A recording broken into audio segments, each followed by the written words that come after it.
Hello, welcome to the Fashion Lab today with Jennifer. Today we're going to be looking at a Photoshop editing technique. This is really good when you've taken a portrait or something outside and you might have lovely light, but then on something like the face it doesn't have enough light or exposure. So this technique is very handy. The first thing that we want to do is we want to make sure that we come up and convert to a smart filter. This will allow whatever we do here not to be something that we can't reverse, so it's all reversible. Okay, so let's now jump into the technique that we want to do. We're just going to come up to filter again and we're going to come to the camera raw filter. Click on that and it will open up this dialog box.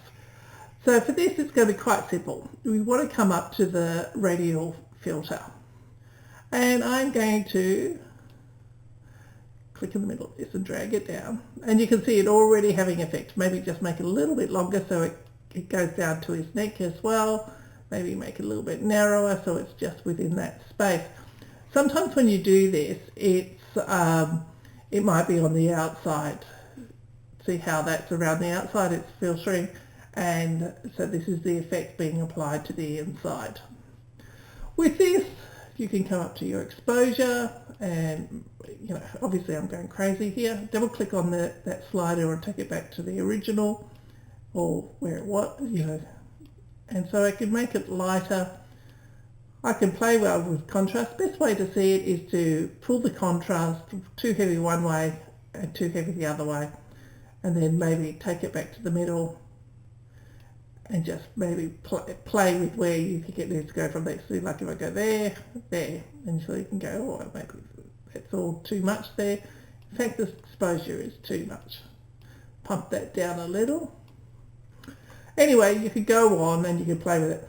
A great tip here is to come down to this part down here, and if you click on this, you'll get a side by side so you can see what the original is. And so you can see maybe we can just bump that exposure on Joshua's face down a little bit just to make it look a little bit more natural.